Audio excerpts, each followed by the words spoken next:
Word Machine with your host, Jimmy Hall.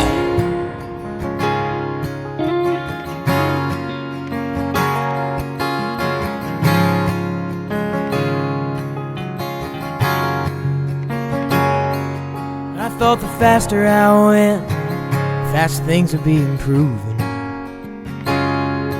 Yeah, but I wasn't moving forward, no, I was just moving. Glad my fire didn't burn out, but it sure was cooling. I don't know who I was fooling.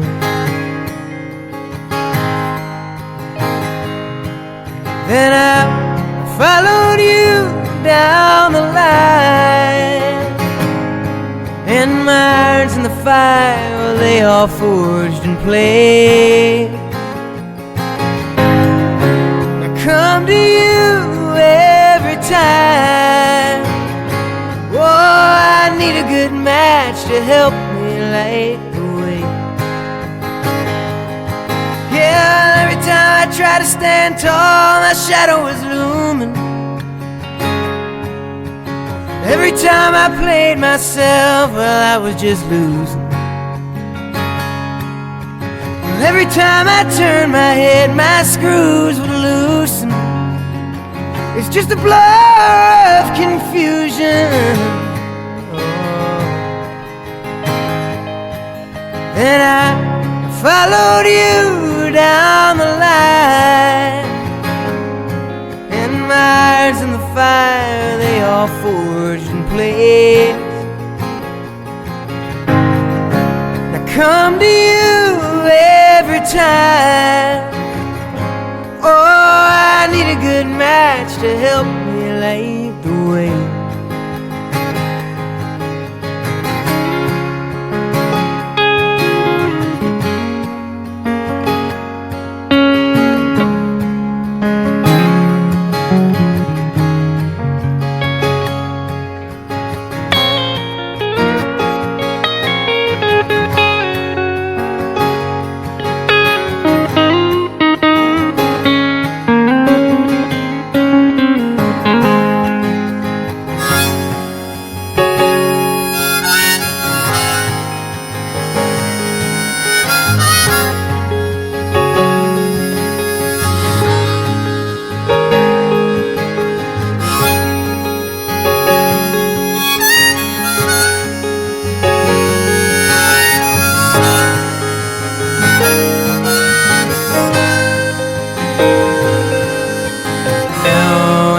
Decide I wasn't happy with my choosing.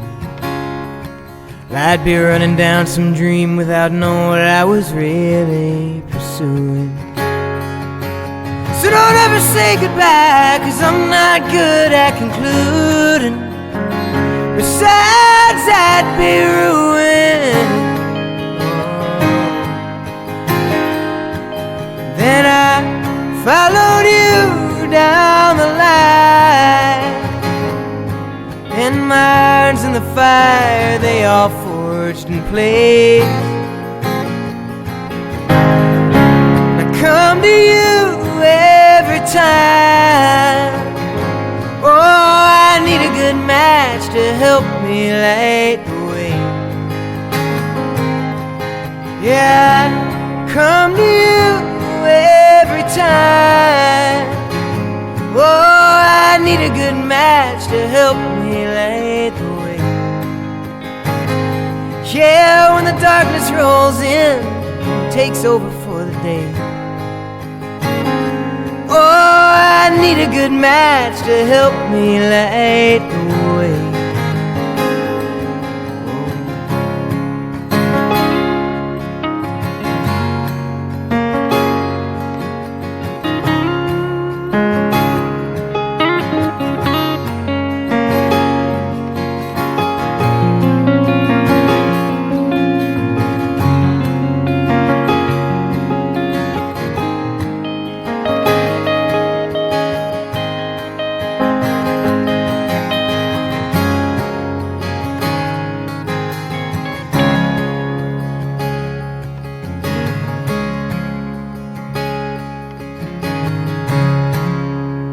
Ladies and gentlemen, please welcome singer, songwriter, and musician Jake Thistle to the program. How you doing, Jake? I'm good. Did you watch the Super Bowl this year? I did, yeah. I watch it every year because that's really how I got into music. Was the Tom Petty and the Heartbreakers Super Bowl halftime show in 2008 when I was 3. So even though I'm not athletic, I always enjoy the Super Bowl. It holds kind of a special place with me. But I did watch it. Yeah, it was cool. I didn't have a super interest in either of the teams, but my dad is from around Philly, so he's an Eagles fan, and I guess we're an Eagles fan, and so I always like to see Andy Reid there, and we're not Brady haters either, so it was just nice to watch. Now, going back to that story about the Super Bowl, when you said you first got turned on to music, Tom Brady played in that Super Bowl as well, didn't he? He did, yeah. That was the Giants Patriots, I believe. Yeah, that was a hell of a game. The Giants pulled that one off like in the last quarter or something like that, right? Yeah. I don't remember much about the game other than that halftime show, but I do remember it being an interesting game for sure. So speaking of that story, the halftime show, Tom Petty and the Heartbreakers is going to perform during the halftime. You're how old at this time? I was 3. All right, so 3 years old. So you probably were almost ready for bed. Your parents probably wanted to put you to bed, but there's a story behind it. You wanted to stay up and watch the show, and then can you tell us what happened from there? Yeah. I guess I'd always liked music, but I didn't listen too much or have a favorite artist or something. I was young too, though. But I was, my parents said, okay, you can stay up for half of the Super Bowl and then you go to bed. I think that's what I had done the year before too. And I don't know, just something about the Heartbreakers. And so I watched them and I went to bed, but they always kind of really stuck with me. I still think it's one of my first memories to this day, is watching that, just being mesmerized by these guys. And it was really cool. And so I'd go on YouTube or the internet and I'd look up Tom Petty and I watch a bunch of videos, and then that would direct me to other related musicians. And so that's why I listen to a lot of classic rock and things like that, and things I guess a little older than my own generation, just because it is all kind of stemmed from that Tom Petty connection that I first had. Wow. Now that video you posted on your group page when you're a little kid singing a Tom Petty song, is that from that day, or is that like around the same, like a couple days later? Yeah, roughly around the same time, I'd say. He's been my favorite since that day, really. And so, I hadn't known a lot about music before then. I hadn't known who. I was 3. I probably didn't know who was playing in the game either. But from that point, I really started listening to music. So yeah, that probably was I couldn't be longer than a year later. Probably just a couple days. Wow. Has anyone ever told you have an old soul? Yeah, I get that from time to time. No, the reason why I say that is, for your age, you seem very mature, and your musical taste. No one would expect to see, a teenager, from this generation, this time, take such an interest in guys like Tom Petty and John Hyatt, stuff like that. Oh, thank you. Yeah, I've always really loved it, and so that's just what I keep listening to, and that's what I play if I'm not playing originals, and and I really the Heartbreaker family has been really supportive of me over the years, and and the Petty family has just been some of the nicest people I've gotten lucky enough to meet or play with or anything like that, and so I think it means a lot that they're so nice and supportive of all those musicians, and so it really just that means the world too. So I think that's kind of also something that has always kept me in, and I'll never leave that circle of music. Yeah, and I guess it's good for your parents too, because they don't have to tell you what the hell are you listening to in there. But your dad probably listens to the same stuff that you're playing, right? Yeah, exactly. And so hopefully they don't mind. I try not to play too loud anyway, but they're not really ever asking what is this noise or whatever, like maybe other parents are. Right. How old were you when you first got your first guitar, and did you take lessons? It's kind of an interesting story. My dad's friend's son he's a little bit older than me, maybe 5 or 6 years, but he had always been a very good guitar player. And so when I was very, very young, he gave me his first guitar just because he had no use for it, and I didn't know how to play, but it just kind of made noise. And so for a toddler, that was kind of fun.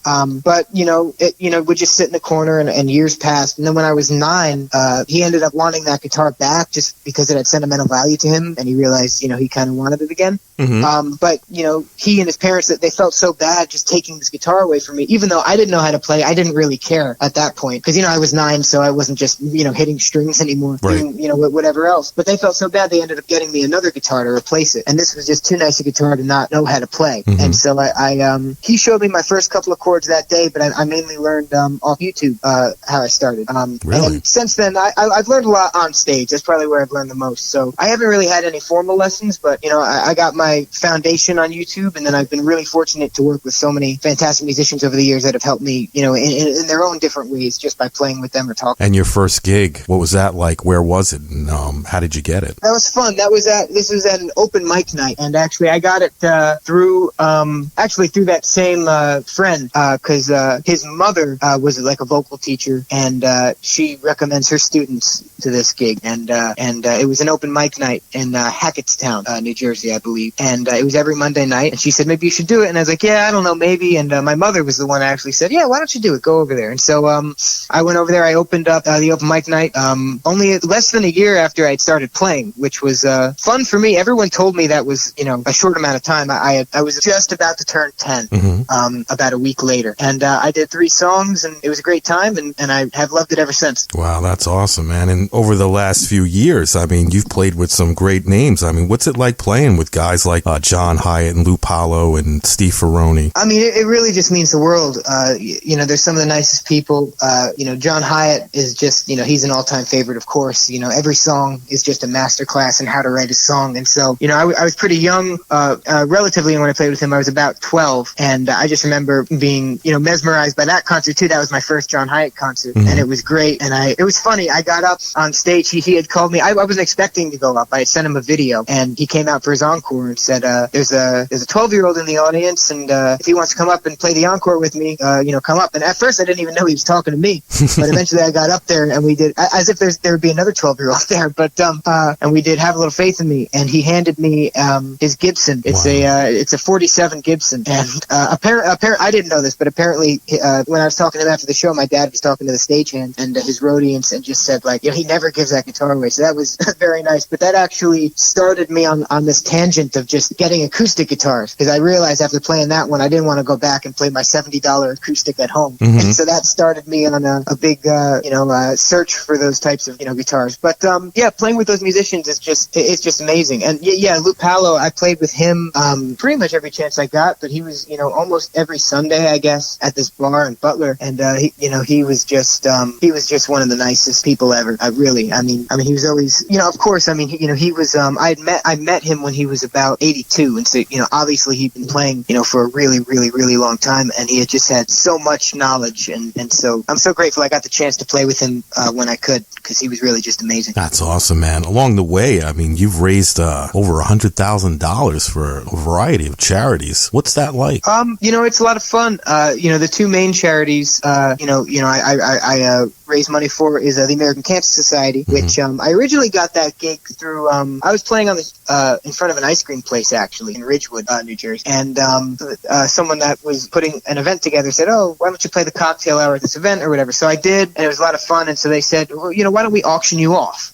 And so they added me last minute to the auction, and it was a gig with Jake Thistle. Have him go to whatever you want, and he'll play 2 or 3 hours for you. Wow! And so we ended up splitting it. So because a couple people wanted it, so we ended up giving it away either 2 or 3 times, and we raised a pretty good bit. So then they had me do another event, and so now I do 2 events for them a year. A golf classic, which is at a country club, and it's on a golf course, and it's a little more casual. And there's the Diamond Ball, which is more for doctors, and it's a little more formal. That's at the Westmont Country Club. But they auctioned me off both of those events, and so I'm really grateful and happy I could raise money for them. And then the other big charity I work with is Rock the Dogs Tassie Fund, which is a animal rescue charity kind of based out of California, actually. But it's the charity of Mike Campbell, the lead guitarist for Tom Petty and the Heartbreakers. Oh, wow. So that's how I had first heard about the charity, was through him. And it was just such a great cause, and they did such great work that I approached them to just do a fundraiser. I said, I'll do a gig, and I'll keep a donation thing out. I'll donate my tips and pay for the night to you guys. And they let me do it. They're nice enough. And I said, I'll live stream it too. And we ended up making much more money than we thought. And so that's kind of become an annual thing. And so those are the two main charities. And then I also do work, and I'm doing work coming up next week, actually, or I guess later this week now, for Light of Day, which is a charity, closely linked, to Springsteen and those guys. And so I did some events for Light of Day USA last year in Asbury Park. I'm doing events for Light of Day on Saturday in Asbury Park for Light of Day US, and then I'm doing a live stream for Light of Day Canada as well. Wow, that's pretty cool. So that must be a great feeling, being able to give back to so many different charities and have such a great response from a crowd, huh? Yeah, I love to play so much. So I'm really, first of all, I'm really grateful people can listen, and I'm also really, really grateful that I do it and also help people. It means the world that I have that opportunity. And I always say, especially on the live feeds and stuff, I'd be doing that without the camera there anyway. That's just what I do. And so the fact that I could turn on the camera and raise money for charity just really does mean the world. That's awesome. Your debut album, Down the Line, can you talk about that a little bit? Sure. That was a lot of fun to do. I was supposed to be in the studio last year now. I'm so used to saying this year because 2020 went so fast, but it didn't end up working out because of everything that was going on, and they were closed for safety and everything like that. But so many people were asking that I finally just decided I'll do something at home. I don't know how it's going to turn out, and then if it's good enough, I'll release it. And so I recorded everything at home in the music room, the same room all my videos are filmed in, and except for the singing, I literally sang in my closet just so there was like my shirts and stuff were soundproofing. Wow, that's a good idea. But I had to do all the tracks myself and everything like that, which is why there's not too much percussion. I don't have a drum set or anything like that, but most songs have an acoustic guitar track, an electric guitar track, vocal, bass, and piano, and then with some other stuff in between it if needed. Very light percussion, but that is basically just the bones of the record, and it was just a lot of fun to put together and write and everything like that. So I was surprised by the response and really grateful for it as well. It was a very positive response, and so it means a lot. People took the time to listen. So you wrote, arranged, produced, and performed the whole thing, all the instruments, everything, right? Yeah, I originally, now because I always really like to write, and so for a while, literally my whole music career, I've just been writing just for fun, not really for a particular album. So when I decided to put this together, I landed for whatever reason on the number 12. I thought that was a good number of songs for a record. I think that's relatively standard. And so I narrowed all my songs down to about 30, and then I narrowed those back down to 12, and I recorded them. And two of the songs, actually, which I still really like and want to play, I ended up taking them out of the album just because one of them I didn't think fit the vibe as well as I wanted it to. It just stood out, not in a kind of in a negative way for whatever reason. And the other one, I didn't think I could get to sound as good with the acoustic. I think that would be better kind of fleshed out with the full band. So hopefully in the future I can bring some of those songs to an actual studio with actual musicians and get something. But then I ended up writing two more songs for the record, and those were the only two songs written specifically for the record. The other ones were just written for fun. And so after that, I took to arranging, and so the whole process took I guess a pretty long time because I kind of started it all in April and then I finished it all in November. But really the recording took place in September and October mainly. And it was all kind of arranging and trial and error before that. So you play guitar, keyboards, and harmonica, correct? Mainly, yes. I play, I used to play a lot more guitar than keyboard, but, I'm starting to kind of be 50-50 on that. And then, harmonica too, when I can, that's always fun. And then, I don't really play it a lot just because there's not really a need to for what I do. But on the record, I did some bass as well. Oh, nice. And so, that's always fun. But in the videos, I don't break it out as much just because, it's a hard deal.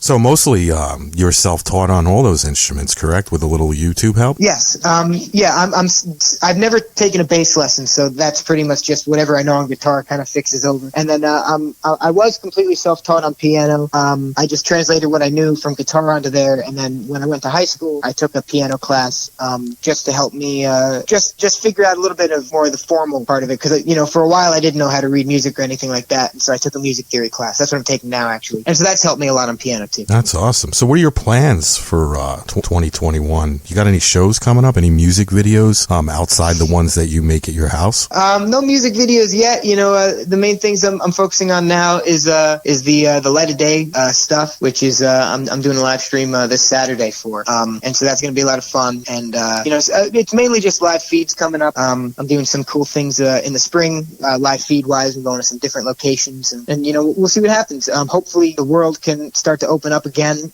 and we could do live gigs again because that's always fun. And also hoping I could get into the studio for real sometime this year, or early next year, or whenever that happens, because it's always a lot of fun. But right now I'm just doing a lot of virtual gigs and writing a lot of songs and having a good time. What's your dream gig? That's a tough one. Super Bowl? Yeah, I'll go with that. You would do the Super Bowl, right? I could see you doing the Super Bowl. Thank you.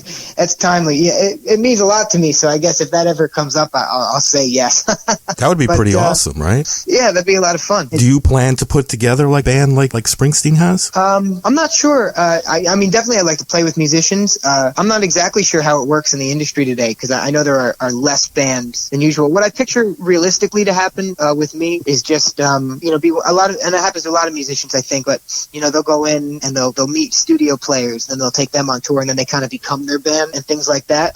Just because, the Heartbreakers and the E Street Band, they've been together, the Heartbreakers were together with very little lineup changes for over 40 years. Like that's kind of, that's pretty rare, Right.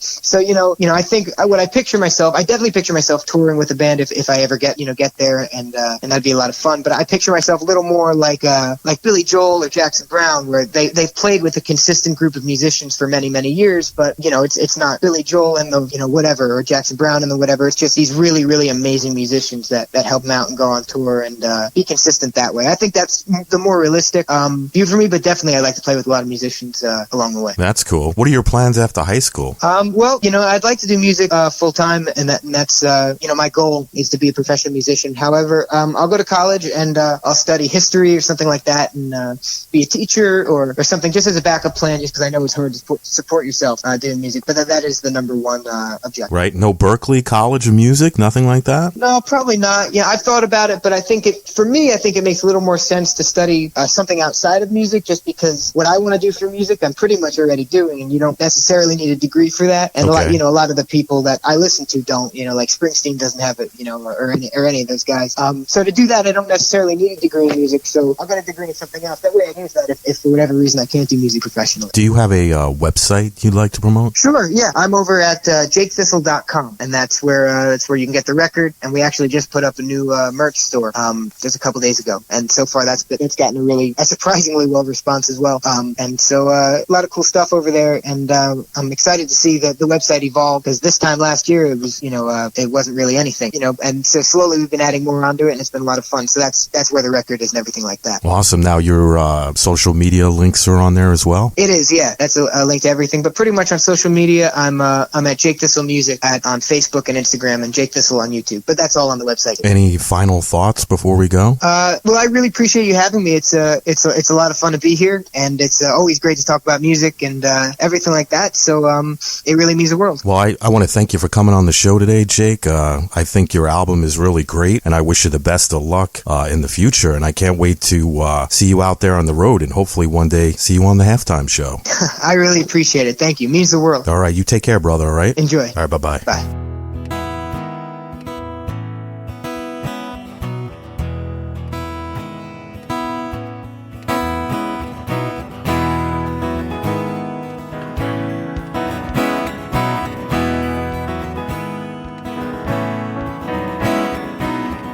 Waves on the water are cold today, crashing under the Pacific sky. But I never cared much for swimming anyway, no, I'm much too happy staying dry.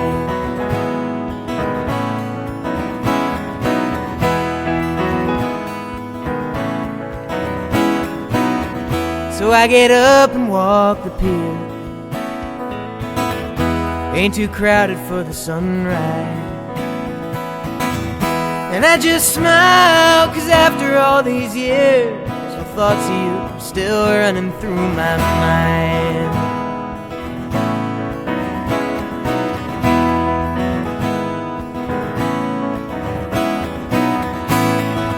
Please remember me as the one who got away, even though you let me go.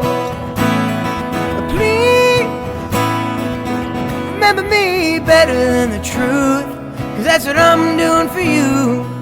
Remember me just like I was. Remember what I wished I could be. Just remember me.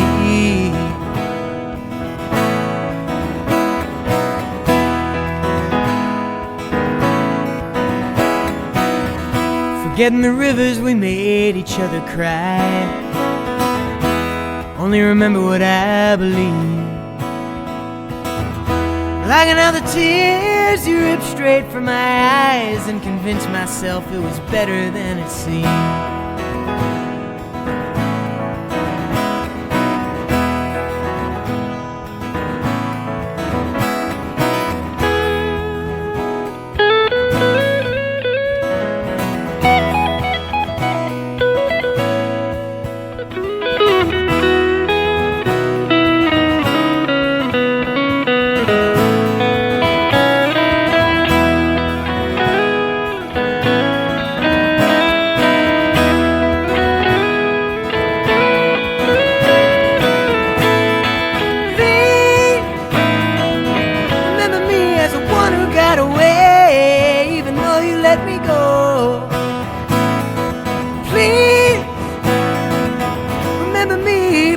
Than the truth, 'cause that's what I'm doing with you.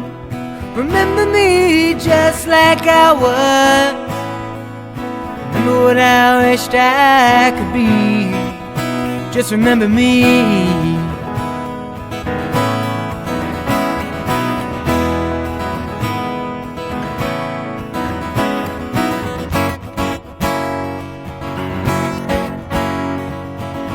I still remember you out on the other coast, Atlanta guys in that Jersey hole. I moved out here to shake the memories of you, but it turns out I'd never had a better view. Yeah. Oh.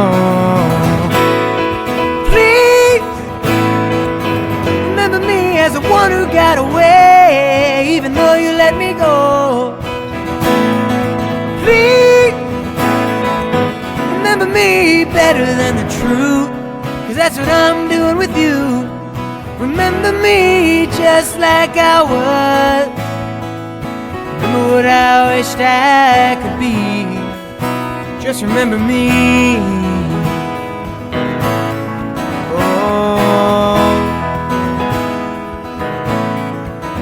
Just remember me. Just remember me.